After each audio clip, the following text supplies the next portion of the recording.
Bien, ¿cómo estamos? Es un gusto verles nuevamente.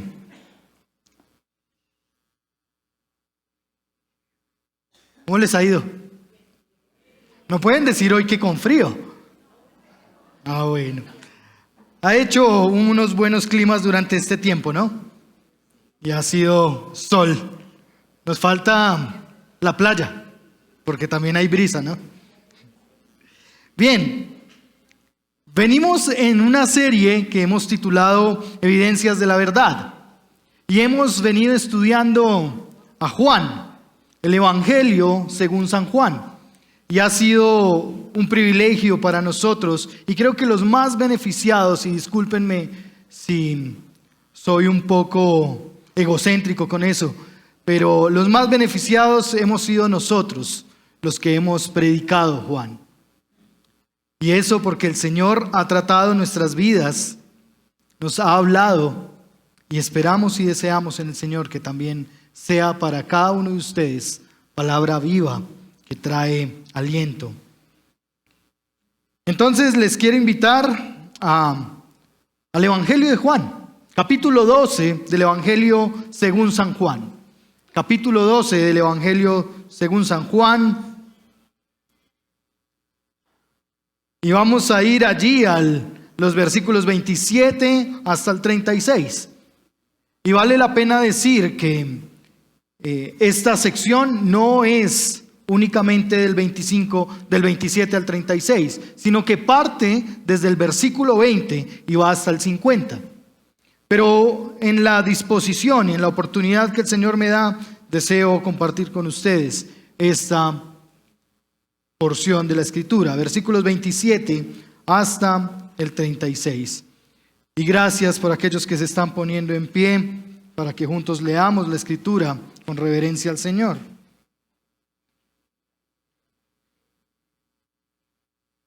Juan capítulo 12, versículos 27 al 36.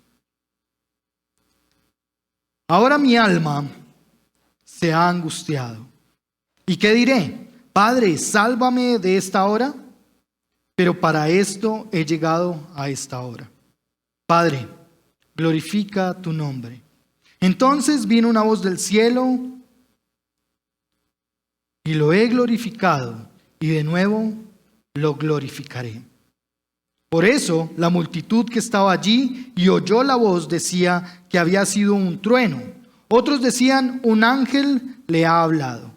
Jesús les dijo, esta voz no ha venido por causa mía, sino por causa de ustedes. Ya está aquí el juicio de este mundo. Ahora el príncipe de este mundo será echado fuera, pero yo, si soy levantado de la tierra, atraeré a todos a mí mismo. Pero él decía esto para indicar la clase de muerte de la que iba a morir. Entonces la multitud le respondió, hemos oído en la ley que el Cristo permanecerá para siempre. ¿Y cómo tú dices, el Hijo del Hombre tiene que ser levantado? ¿Quién es el Hijo del Hombre? Jesús entonces les dijo, todavía por un poco de tiempo la luz estará entre ustedes. Caminen mientras tenga luz para que no los sorprenda las tinieblas. El que anda en la oscuridad no sabe a dónde va. Mientras tienen la luz, crean en la luz para que sean hijos de la luz. Estas cosas habló Jesús y se fue y se ocultó de ellos. Padre, gracias por tu palabra. Gracias porque nos permites conocerte a través de ella. Gracias porque nos permite ver tu voluntad para nosotros. Gracias porque nos invita a la confianza.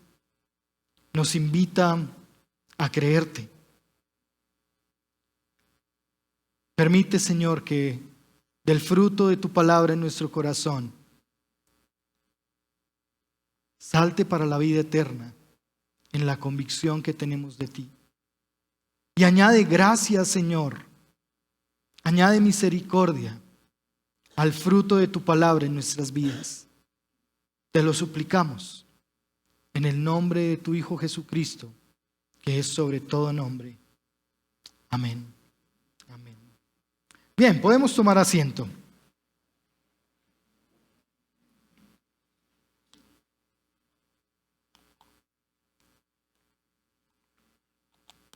Y allí en las pantallas aparece como he titulado esta exposición de la palabra: En mi angustia. Y quizás usted ya logró identificar de dónde saqué el título de esta predicación. Sí, la primera frase del versículo 27. Y le debo confesar que para mí fue difícil. Fue difícil concebir a Jesús, el gran yo soy, a Jesús, el fuerte, el portentoso, a Jesús, el grande y poderoso, como alguien que está angustiado. Tuve que leerlo en varias ocasiones y lo leí en varias versiones. ¿De verdad, Jesús, tú estás angustiado? Entonces fui al griego para ver si quizás era otra frase la que allí estaba. Pero no, es cierto. Jesús estaba angustiado. Y piense por un momento en aquellas circunstancias que quizás usted ha tenido que vivir. Momentos de su vida en las que probablemente usted ha dicho o ha sentido angustia. Y angustia allí puede traducirlo también como intranquilidad, impaciencia, ansiedad. Puede traducirlo también como estar intranquilo. ¿Qué cosas te ponen hoy intranquilo? ¿Qué cosas durante la última semana o durante el último mes te han puesto intranquilos o ansiosos? Piensa por un momento. Y ya estoy escuchando campanas. ¿Será que el Señor ya? Que suenen las trompetas también. Piense por un momento. ¿Qué es eso que le pone intranquilo, que le pone inquieto, que trae angustia o ansiedad a su vida? Piénselo por un instante. Y el ejercicio es que usted le pueda compartir a la persona que está a su lado. ¿Qué es eso que en estos días está trayendo ansiedad a su vida? ¿Qué le trae angustia? Compártalo.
Cuando estábamos iniciando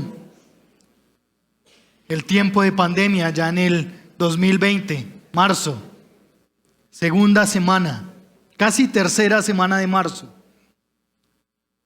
quizás muchos estábamos angustiados por lo que, ¿qué era eso? ¿Del COVID o la COVID? ¿Qué es eso? Y después de unas semanas de estar viviendo eso quizás tan desconocido, me contagié. Me contagié y como la mayoría de los que nos hemos contagiado, 1, 2 o 3 veces, no sabíamos. Y compartimos con normalidad con nuestra familia. Semana después empezó el pequeño Matías, que tan solo tenía unos pocos meses, con fiebres altas. Experiencia como papás primíparos. Quizás muchos de ustedes lo han vivido. La angustia, la preocupación, llevarlo o no a una clínica por la situación en la que estábamos. Y empieza uno a ver fantasmas, ¿no? Está respirando más rápido. Hizo esto, hizo lo otro. Noches quizás sin poder dormir pensando en que él estuviera bien. Momentos de angustia. Algunos de nosotros tuvimos que convertirnos hasta en modelos webcam. Porque la doctora al otro lado de la pantalla le decía a uno, quítese la camiseta. Y uno se sentía mal. Uno se sentía mal. Y más aún cuando le dice, váyase por urgencias. La preocupación no nos permitía pensar con claridad. El oxímetro que habíamos comprado, siendo preventivos, arrojaba 76, 78, y eso era otro indicador para entonces decir, debo ir por urgencias. El que dormía de lado ya no podía dormir de lado, tenía que dormir boca abajo. Y allí se generó todo un panorama de angustia, de intranquilidad. Todo un momento en el que la ansiedad estaba a la orden del día. Quizás no es esto mismo lo que ha vivido Jesús. Pero cuando entramos y vemos la porción de la Escritura, vemos que ya está encaminándose hacia el final de su propósito. Sin duda alguna, el inicio de esta porción es genial. Es muy buena para nosotros, porque inicia afirmando lo que en boca de los fariseos se ha dicho. Versículo 19, véalo usted. Los fariseos han dicho, en el versículo 19, entonces se decían unos a otros, los fariseos, ven, ustedes no consiguen nada. Miren, todo el mundo se ha ido tras él. Y acto seguido encontramos a unos griegos viniendo a 2 de sus compatriotas preguntando por Jesús. Así es la forma en que el autor nos afirma, sí, es cierto lo que han dicho los fariseos. Todo el mundo se va detrás de Jesús. Los que venían de otros lugares también están yendo detrás de Jesús. Los griegos, aquellos que no eran del pueblo judío, se están yendo detrás de Jesús. Lo curioso y lo interesante aquí es que Jesús, cuando se le acerca Felipe y Andrés, Jesús dice, ha llegado la hora. Después de una cantidad de veces atrás haber dicho, aún no llega la hora, aún no es el momento. Aquí dice, ha llegado la hora. Llegó el momento. Pero es poco particular el versículo 27 para nosotros. Siempre quizás hemos encontrado a Jesús en el Evangelio de Juan haciendo milagros, hablando la Escritura, exhortando a algunos, animando a otros, enseñando, haciendo portentos. Y ahora lo encontramos, versículo 27, angustiado, perturbado intranquilo. Aquel que es el reflejo de la gloria del Padre está intranquilo. Y a veces nosotros quizás pensamos que Jesús no entiende nuestras angustias, que Jesús no entiende y no comprende nuestra intranquilidad. No comprende quizás porque es tan divino lo que me pone a mí ansioso o ansiosa. La angustia de Jesús en este pasaje no tiene nada que ver con aspectos emocionales. Si bien es la manifestación de una emoción, no se sobrepone al pensamiento y a la determinación por la cual Jesús ha venido al mundo. La emoción no ha aislado a Jesús y no le ha calentado la cabeza de tal forma que lo lleva a hacer cosas que no están bien.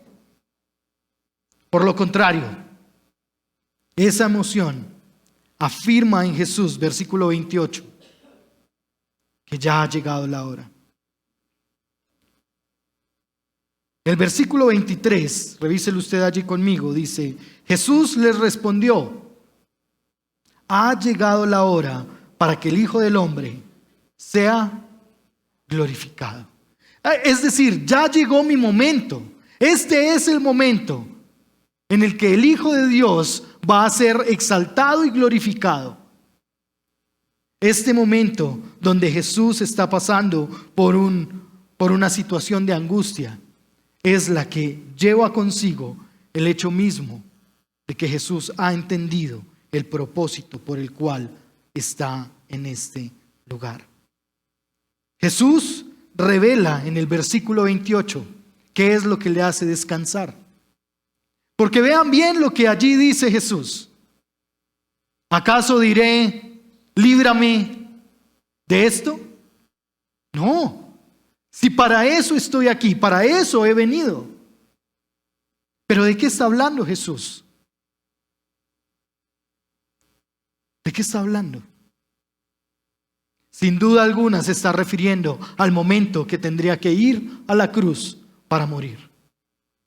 En la humanidad, Jesús sintió angustia por el dolor que sabía que tendría que cruzar, por el desprecio que él tendría que pasar, porque escrito estaba, Isaías lo ha revelado, Isaías ya lo ha dicho, que tendría que ser el siervo sufriente,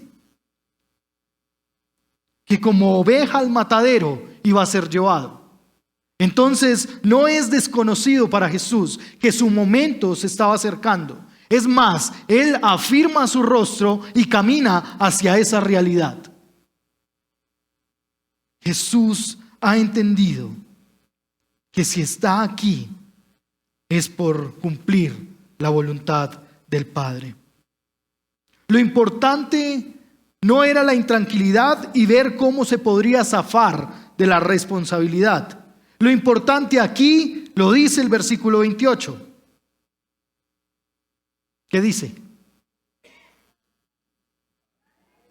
Padre, glorifícate. Ese es el propósito de Jesús. Jesús está ahí no para decir, siento mucho dolor, siento mucha pena por lo que voy a pasar, me está angustiando. Jesús está ahí para decirle, glorifícate, glorifícate. Ahora bien, sobre el sufrimiento, sobre la agonía, sobre la angustia, para Jesús prima la absoluta obediencia al Padre en la misión que se le ha encomendado. Sobre el dolor y la angustia que está pasando, prima el obedecer al Padre.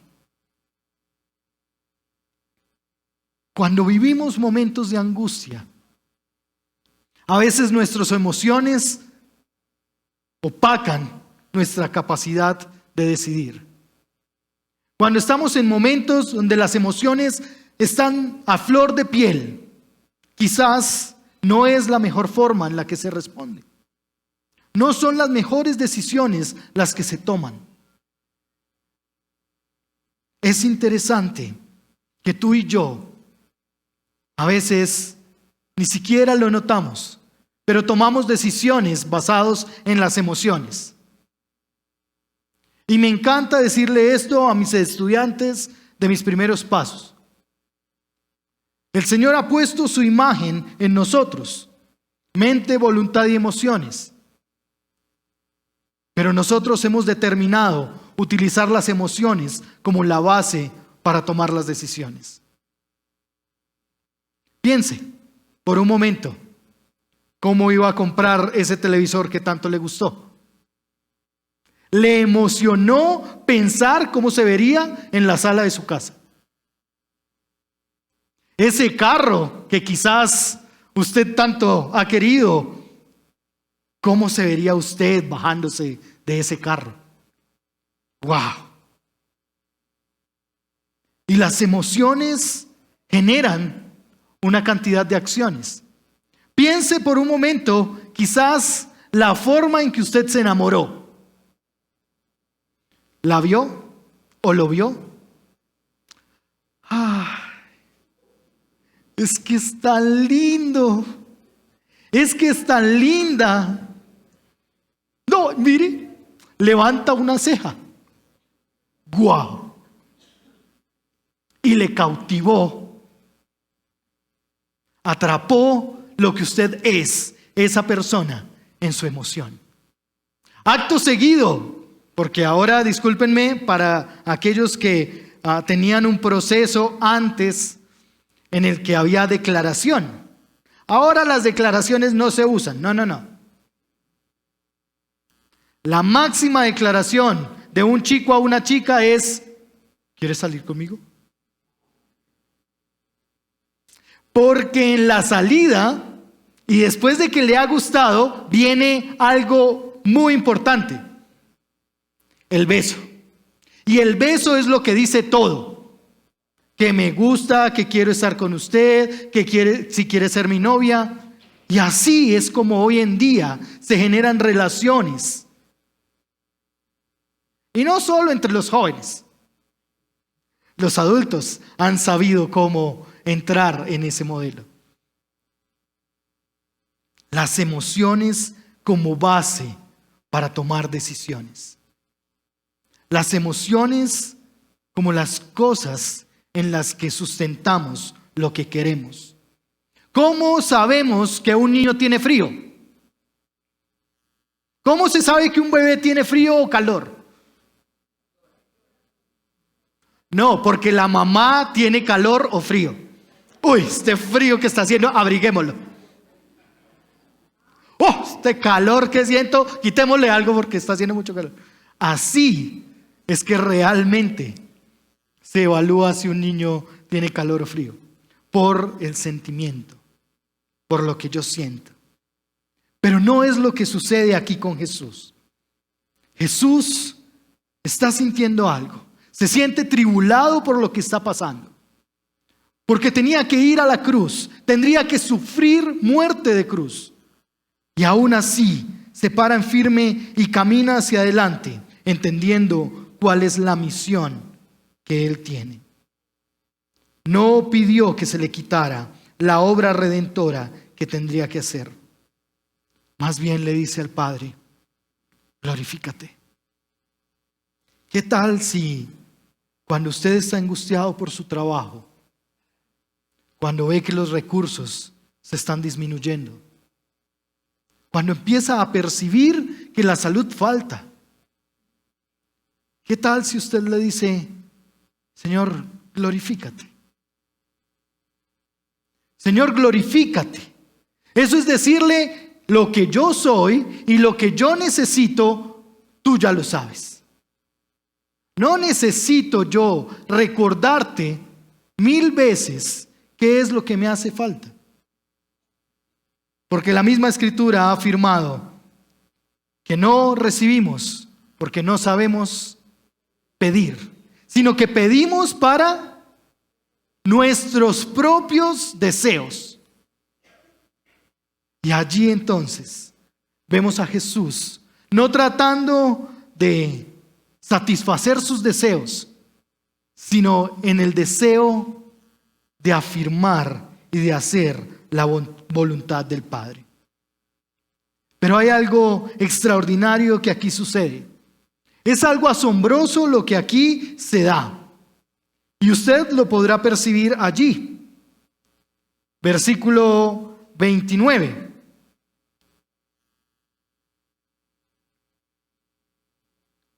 Perdón, el 28b, la segunda parte del 28. Jesús en una oración le dice: Padre, glorifícate. Y la voz que se escucha del Padre es: ya lo he glorificado y lo volveré a glorificar. ¿Pero cómo así? Pues lo que allí está afirmando la voz que se ha abierto y se está escuchando ahora, porque versículo 30 usted va a lograr ver que la multitud escuchó esa voz.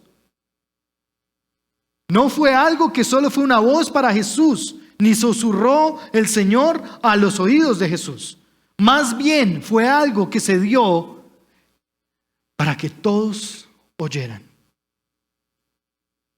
¿Qué es lo que ya te ha glorificado, Padre? El ministerio público de Jesús. Todo lo que Jesús ha vivido hasta este momento ha glorificado al Padre. Todo lo que Jesús ha hecho hasta este momento ha sido de gloria para el Padre. ¿Recuerda el joven que nació siendo ciego?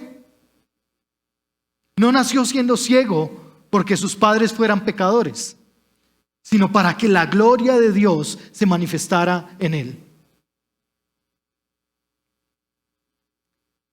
Cada uno de los momentos que Jesús ha vivido hasta aquí han glorificado al Padre. Pero cada uno de los momentos que se vivirán en adelante glorificarán al Padre. Y el Padre es el que se encargará y se ha encargado de glorificar al Hijo. Lo interesante es que cuando Jesús está aquí, no le está pidiendo al Padre: glorifícame. No le está diciendo al Padre: honra lo que voy a hacer. Le está diciendo: glorifícate tú. Es decir, muéstrate tú, que la gente se dé cuenta que eres tú. Y acto seguido, los que están allí se pueden dar cuenta que la voz que se ha manifestado es algo que no es normal. Y algunos de los que estaban allí, como sucede normalmente en las multitudes, tienen diferentes percepciones. Unos decían que fue un trueno. Otros decían que le habló un ángel. Pero ¿por qué es tan difícil entender que el Padre le ha hablado a Cristo Jesús y lo ha glorificado? Porque hay mucho conocimiento y poca fe. La referencia al trueno está haciendo referencia a aquel momento en que el Señor habló a través de truenos. ¿Se acuerdan? Cuando el pueblo estaba en el llano de la montaña y subió Moisés y habían truenos y relámpagos. Momentos portentosos se vivían en ese momento y se sabía que la presencia de Dios estaba allí hablando a Moisés.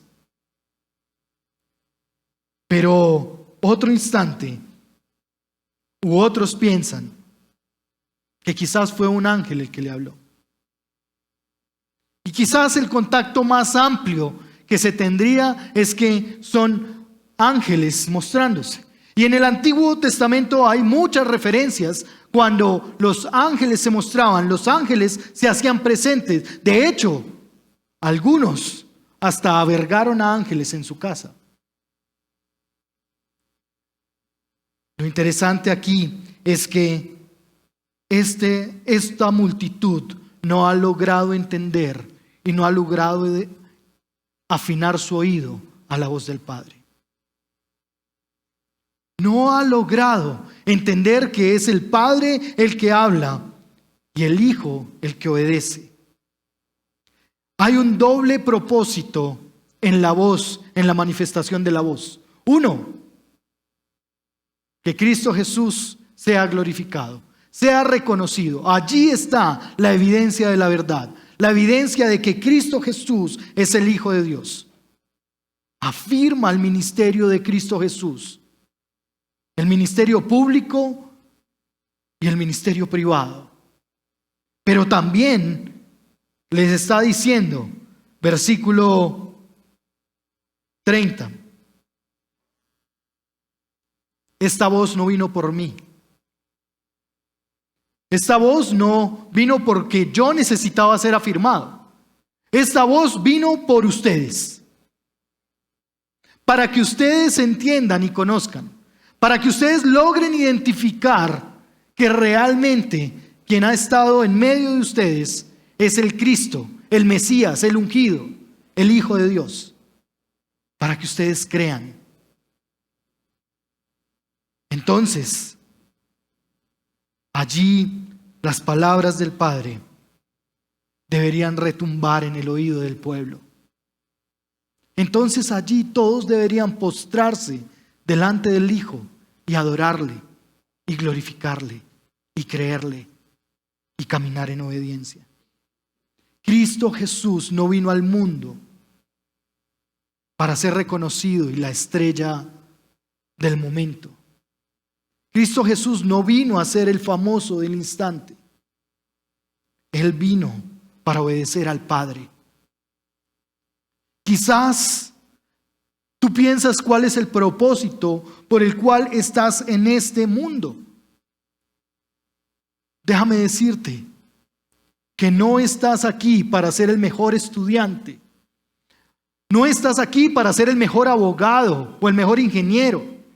No estás en este lugar y en este mundo para ser la persona que tiene más dinero.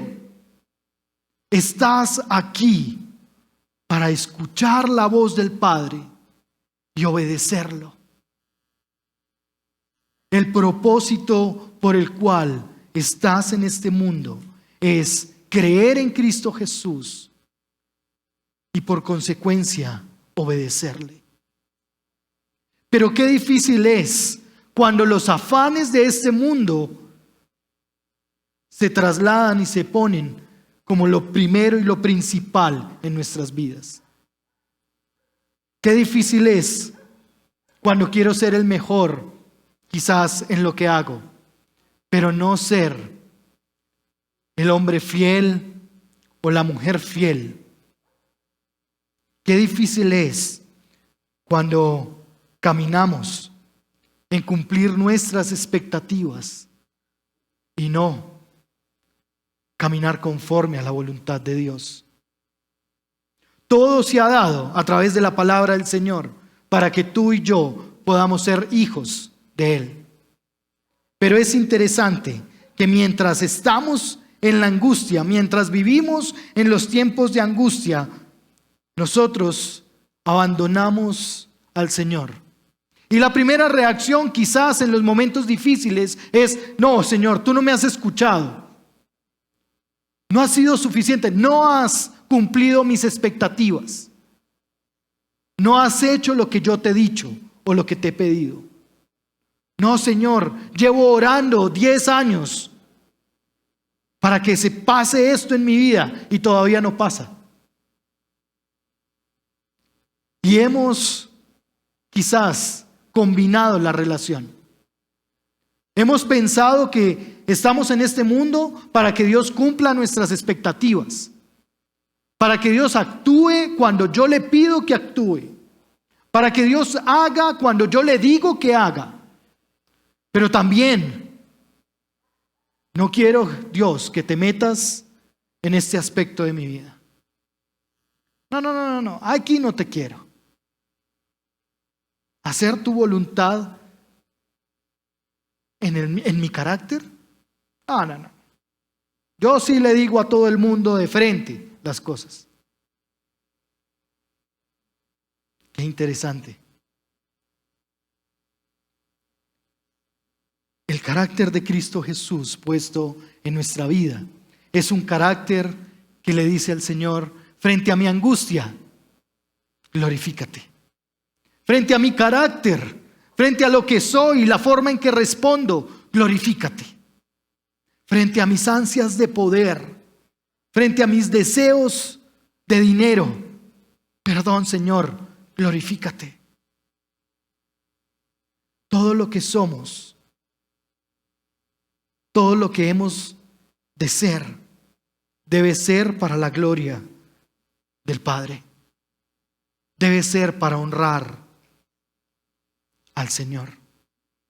Cuidado cuando ponemos por encima del Señor otras cosas que no nos llevan a entender cuál es su propósito.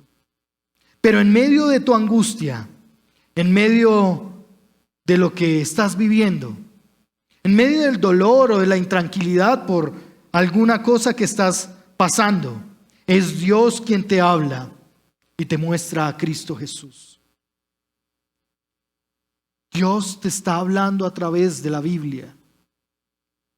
Dios te habla y te hablará a través de su palabra. Y te mostrará a Cristo Jesús para que puedas creer en Él y obedecerle por consecuencia.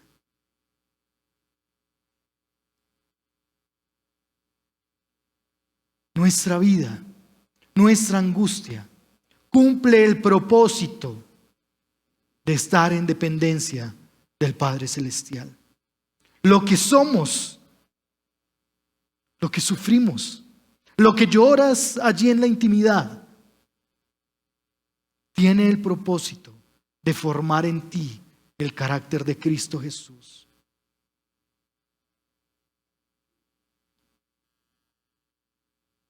Entonces, hemos hablado del qué diremos, versículos 27 al 30. ¿Qué diremos frente a la angustia? ¿Qué diremos frente al estar inquietos? ¿Buscaremos nuestra felicidad como nos lo promueve la psicología, la psiquiatría? ¿Buscaremos cómo ser felices a costa de lo que sea? ¿O viviremos nuestra angustia y le diremos, Señor, glorifícate tú? Déjame ver a Cristo en esta circunstancia.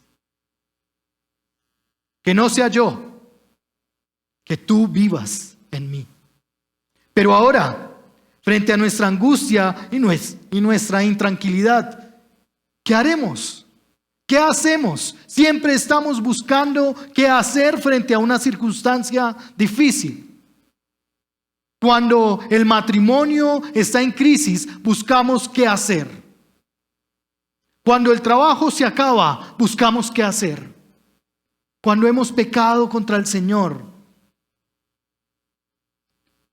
entregándonos a nuestros apetitos, a nuestros deseos carnales, entonces, ¿qué haremos? Pues aquí el Señor también muestra qué debemos hacer. Versículos 31 hasta el 36. Jesús está hablando de lo que ha venido a hacer. Y dos cosas van a suceder. Jesús allí habla, versículo 31. Ya está aquí el juicio de este mundo. Ahora el príncipe de este mundo será echado fuera. Pero yo, si soy levantado de la tierra, ¿qué? Atraeré a todos a mí mismo. Jesús habla de lo que vino a hacer y nuevamente les manifiesta: yo estoy aquí para morir. No busquen retenerme. No busquen hacer casas al lado mío, sino permitan que yo cumpla el propósito del Padre al ir a la cruz. No te pongas al frente, Pedro. Podrás cortar todas las orejas que quieras, pero el propósito y la voluntad de Dios se hará contigo o por encima tuyo. Podremos vivir experiencias como en el Waze. En el Waze usted fija un lugar donde usted quiere llegar. Pero para mí es chistoso que hay algunos que ponen el Waze y empiezan a decir, no, por donde manda el Waze eso hay mucho trancón, vamos por aquí.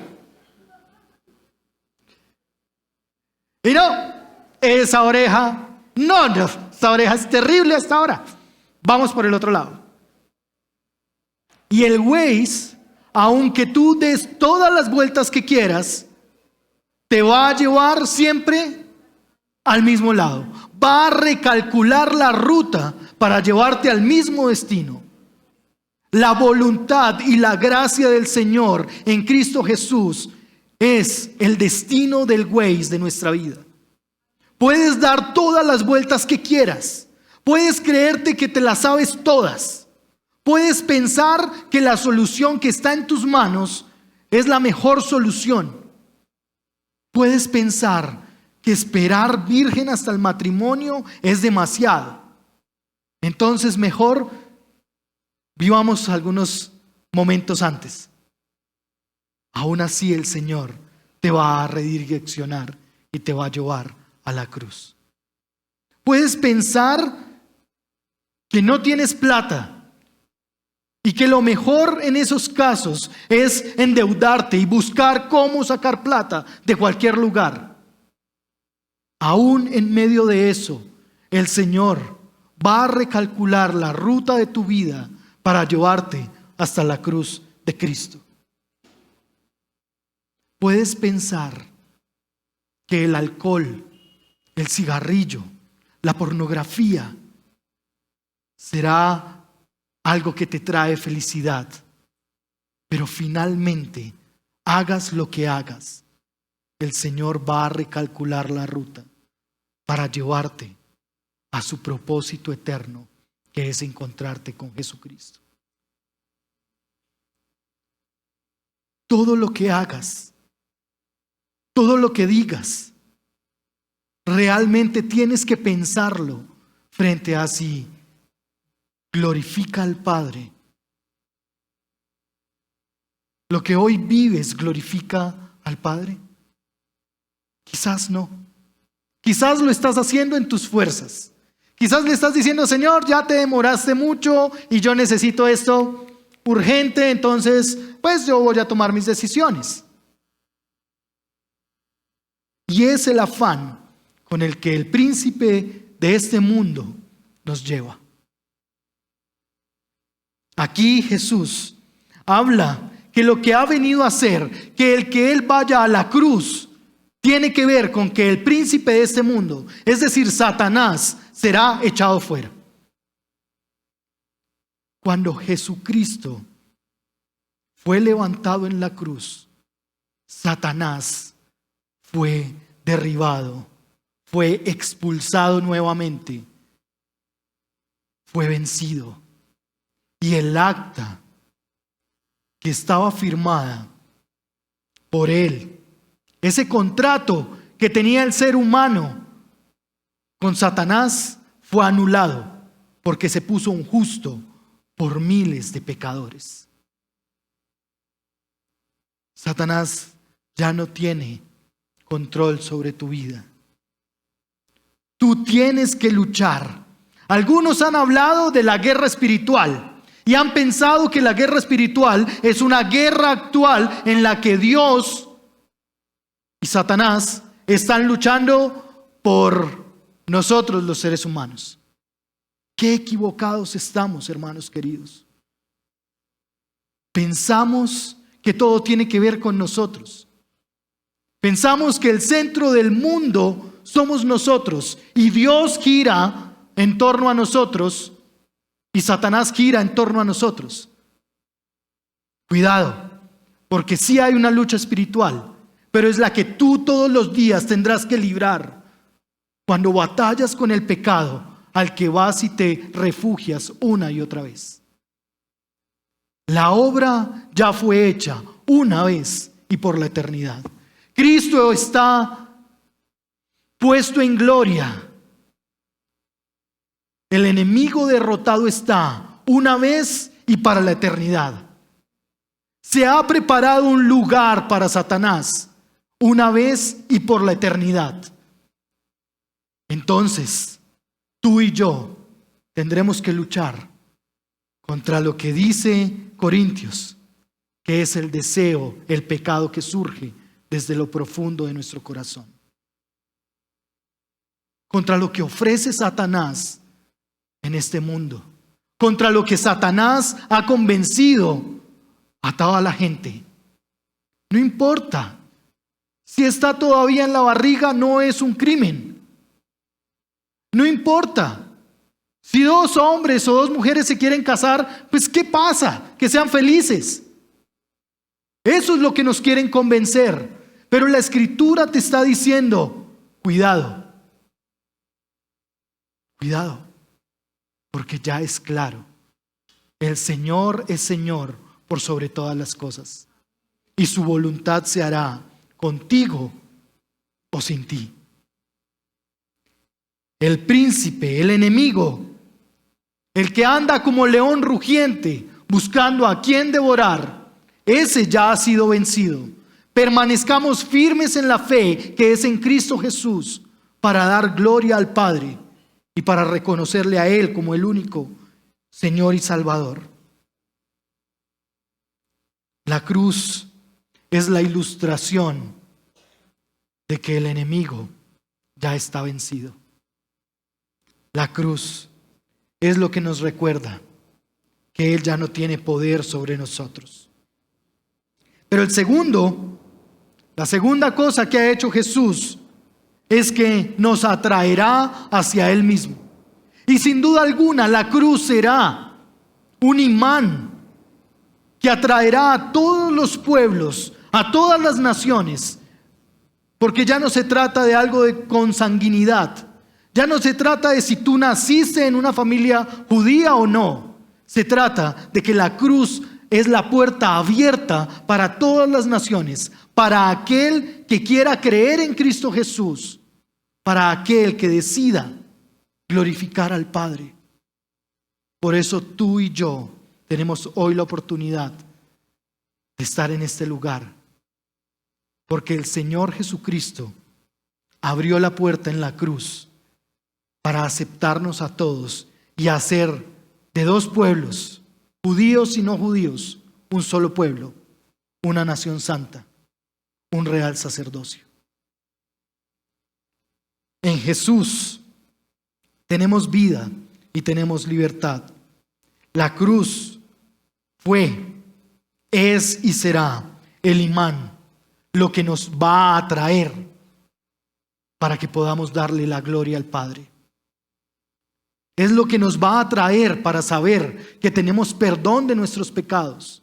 Es lo que nos va a atraer para saber que no tenemos que ser los mejores de los mejores, sino que Él ve en nosotros lo que nadie más ve, la imagen que Dios ha puesto en nosotros.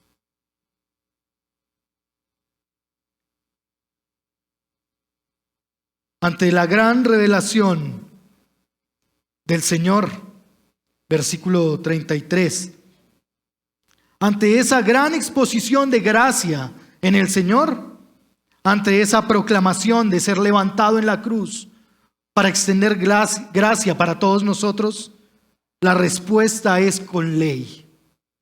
Mire lo que responde allí el pueblo en el versículo 34.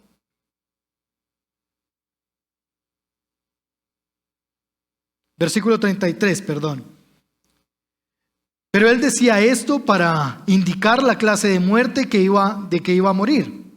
Entonces la multitud respondió: hemos oído en la ley. Respondemos a la gracia con ley. El pueblo y la multitud allí responde a la gracia de Dios con ley.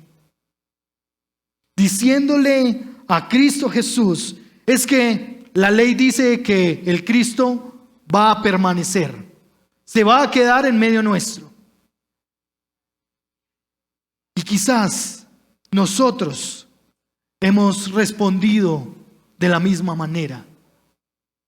Nosotros hemos respondido al Señor, a su gracia y a su misericordia, pidiéndole a la ley que por favor legitimice el aborto. Que por favor haga válido el que dos personas del mismo sexo se puedan casar. El que haga válido el que yo me puedo divorciar y volver a casar. Respondemos al Señor en su gracia y bondad. Es que la ley me lo permite. Es que la ley lo dice. Amados, no está por encima de la gracia la ley. No está por encima de la misericordia aquello que nos permite o nos da la oportunidad de hacer lo que queremos hacer. Es la gracia y la misericordia del Señor la que hoy nos cobija, la que hoy nos hace un solo pueblo. Y quizás podremos decir, pero ¿por qué? ¿Por qué? Ante la gracia del Señor no podemos ver el aborto o la sexualidad de manera desenfrenada como algo posible.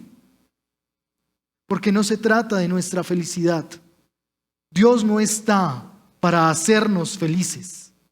Dios está para perfeccionarnos en Cristo Jesús. No estás aquí en búsqueda de la felicidad. Estás aquí en búsqueda de ser transformado cada vez más al carácter y a la imagen de Cristo Jesús. Hoy tú y yo tenemos el privilegio y tuvimos el privilegio de compartir la cena. Y quizás nuestra expectativa es: comparto la cena como un ritual más. Pero realmente, cuando compartimos la cena del Señor, lo que le estamos diciendo al Señor es: yo me humillo para que tú vivas. Yo menguo para que tú te glorifiques. Yo dejo mis derechos para que tú te glorifiques poniendo tus derechos. Sobre nuestra vida, el Señor hará su voluntad. Hay aspectos que traen sufrimiento y angustia e intranquilidad a nosotros. Pero esos elementos nunca podrás dominarlos. Nunca podrás dominar o tener control del pecado. Lo que trae sufrimiento a tu vida es dar rienda suelta a tu pecado. Es creerte el Dios de tu vida y hacer tu propia voluntad. Eso es lo que traerá mayor sufrimiento a ti. Eso es lo que traerá mayor ansiedad a ti. El no tener el control de tu vida, ni siquiera poder controlar tus emociones, no poder controlar tu propia mente. Lo que produce el pecado en ti será culpa, tristeza, fatiga, te cansará, te llevará a sentirte mal, te llevará a preocuparte, quizás a dejar de comer. Lo que hará el pecado en ti se podrá ver en consecuencias espirituales porque te alejas del Señor y de su redención, pero también en aspectos físicos. Por lo tanto, amada iglesia, mientras sufrimos penalidades, nos gozamos en vivirlas en Cristo Jesús. Mientras sufrimos, nos sustenta la gracia de aquel que nos redime. Mientras vivimos dolor, le decimos: Señor, glorifícate. No voy a hacerlo a mi manera. Que sea a tu manera, Señor. Que sea bajo tu propósito. La primera venida de Cristo al mundo fue para salvar a la humanidad. La primera venida de Jesús, su encarnación y su momento en medio nuestro, fue para ponerse en la cruz y darnos libertad, darnos la oportunidad de decidir nuevamente, darnos el privilegio de acercarnos voluntariamente a Él, de entregar nuestro pecado, de renunciar a nuestra miseria. Cristo Jesús vino por primera vez al mundo para salvarnos, pero vendrá por segunda vez, y esta vez no será para salvarte nuevamente. Será para juzgar a cada uno de nosotros conforme a lo que ha creído y conforme a lo que está viviendo. La segunda venida de Cristo a este mundo será para levantar a vivos y muertos y hará su juicio, porque el tiempo se agota y dice la Escritura, los días son malos. ¿Qué te va a decir el Señor cuando te tenga al frente? Buen siervo fiel, en lo poco tú has sido fiel, ahora en lo mucho te pondré. O quizás te dirá, los demonios también creen y tiemblan. Quizás te dirá, apartaos de mí, no los conozco. Amados, no es un juego. Y la angustia que vivió Jesús era para ir y cumplir el propósito del Padre Celestial. La angustia que tú hoy vives, que tenga el mismo propósito, cumplir la voluntad del Padre en obediencia, pero también que en tu vida y en esa circunstancia se revele la gloria de Dios. Porque no estás viviendo esto por casualidad. Lo vives para que la gloria de Dios se manifieste en tu vida. A manera de aplicación, cuando las relaciones en la familia están decayendo, cuando el pecado en medio de la familia trae intranquilidad y angustia, quizás piensas en una sola cosa, en cómo lo vas a solucionar, en cómo arreglarás eso que está sucediendo.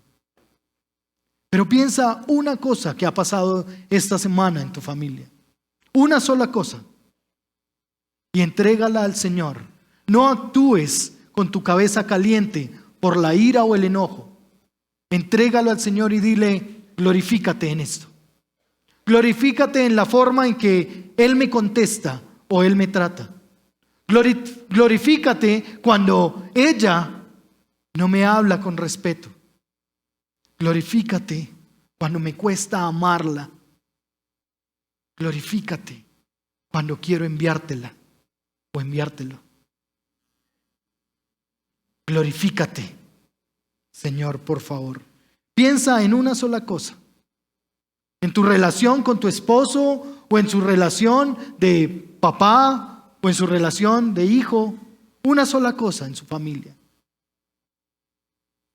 Y dígale al Señor, aquí la pongo para que tú te glorifiques. Llevarás adelante del Señor entonces también tu propio pecado. Tú decidirás no volver a la miseria que has estado consultando. Tu propio pecado te alcanzará y te juzgará. Pero tienes hoy al Redentor para dejar tu pecado en la cruz y vivir en libertad. Por lo tanto, piensa en un solo pecado que has estado practicando esta semana. Quizás aceptar las borracheras, porque prefiero que se emborrachen en la casa y no en la discoteca. Quizás no ser estorbo al pecado de tu hijo o de tu hija. Quizás decir, sí, yo fumo, pero no tiene problema. Quizás sea otro aspecto que está deteriorando tu vida y lo que tú eres. Pon ese pecado delante del Señor y dile: te creo. Creo que tú eres la luz. Y como dice allí el versículo 36, 35, mientras hay oportunidad, mientras está la luz, yo quiero vivir en la luz. No quiero dejarme confundir por las tinieblas. Y durante la próxima semana te limitarás a no tomar decisiones con tu cabeza emocionalmente cargada. Sea una emoción buena, de alegría, o sea una emoción de rabia y de ira. Durante la próxima semana, tú te limitarás a decantar lo que el Señor te pide frente a la circunstancia y no tomar decisiones con la cabeza caliente. Y termino diciéndoles: todavía por un poco de tiempo la luz estará entre ustedes. Caminen mientras tengan la luz, para que no los sorprenda las tinieblas. El que anda en la oscuridad no sabe a dónde va. Mientras tienen la luz, crean en la luz, para que sean hijos de la luz. No sabemos si Cristo vendrá en la tarde. No sabemos si vendrá mañana. Pero mientras hay la opción de ir a la cruz en arrepentimiento, hazlo, porque el tiempo se agota. Que podamos decirle, como aprendimos hace 8 días: Hosana, ven pronto, sálvame, te necesito. Oremos.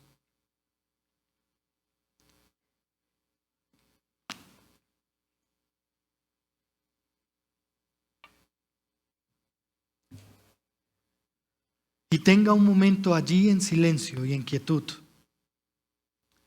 para pensar un poco aquello que el Señor le ha hablado. Tenga un momento allí sin distraerse, quizás con los ojos cerrados y su rostro inclinado, para decirle al Señor: yo hoy me voy con esto que me has hablado.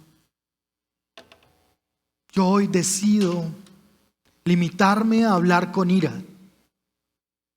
Yo hoy decido entregarte mi dolor, mi sufrimiento, y no seguir haciendo mi voluntad o las cosas como creo que deben ser. Quizás tú le tienes que decir: Señor, perdón, porque me he alejado de ti, pensando que tú tenías que cumplir mis expectativas, creyendo que tú estás ahí para socorrerme y sacarme del problema en el que me he metido. Y no te he pedido: glorifícate. Esa no ha sido mi actitud, Señor. Medite por un momento allí, en silencio, delante del Señor. Quizás usted tenga que decirle también: Señor, he puesto el dinero por encima de ti. Te pedí trabajo, me lo diste, y ahora trabajo hasta los domingos. Y me he olvidado de ti. Me he olvidado de dónde vienen mis recursos. Perdón.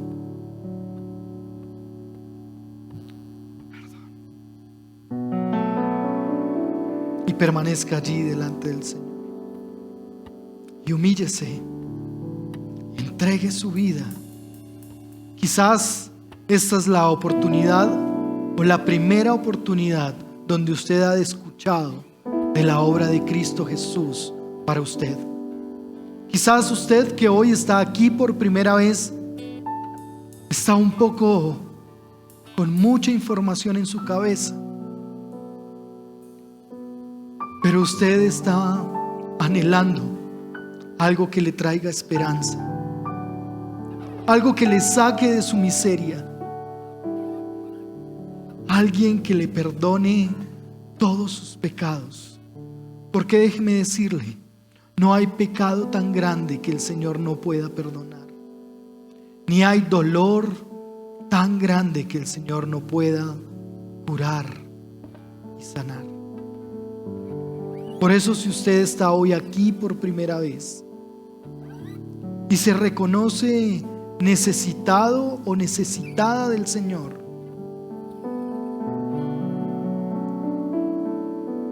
venga delante del Señor conmigo y confiese su pecado allí con sus propias palabras. Dígale al Señor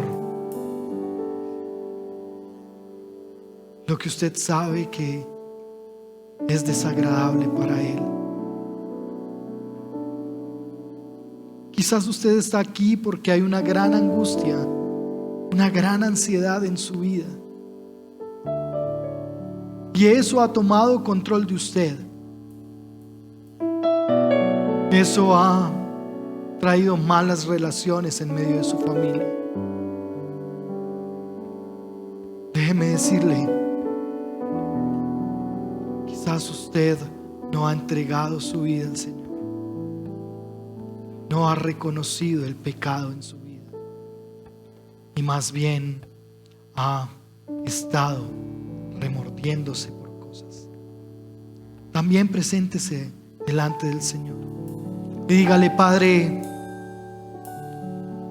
tú eres Señor nuestro que está todo el tiempo a nuestro lado. Gracias por permitirme escuchar tu voz registrada allí en la Biblia. Gracias porque yo hoy puedo ver que he pecado contra ti, que he vivido mi vida a mi manera, que he ido por ahí haciendo lo que me place. Pero ahora entiendo que el tiempo se agota y que hay una puerta abierta para mí que se llama Cristo Jesús. Gracias por Jesús y gracias por su muerte en la cruz, porque hoy me da libertad, porque hoy me da nueva vida. No quiero seguir consultando el pecado. Quiero, Señor, ser hijo de luz.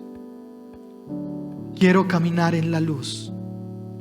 Quiero glorificar tu nombre, Señor. Por eso hoy entrego mi vida a ti, Señor. Hoy entrego mi corazón para que tú tomes el control de él, para que tú seas el Señor de mi corazón y de mi vida.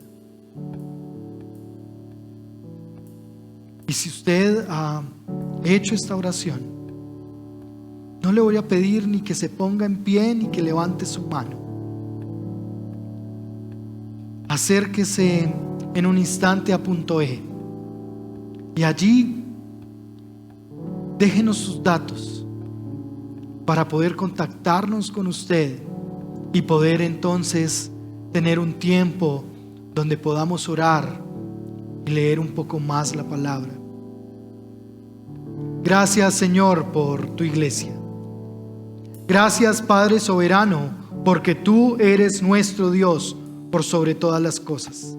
Gracias porque no habrá descanso cuando mi vida anda en las tinieblas. Y gracias porque viviré perturbado mientras no camine en tu voluntad.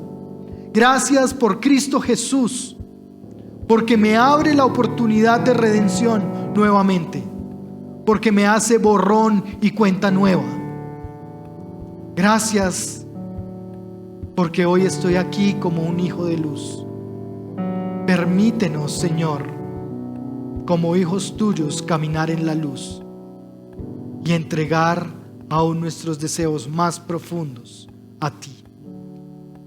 A ti, Señor, sea toda la gloria y toda la honra, hoy y por los siglos de los siglos.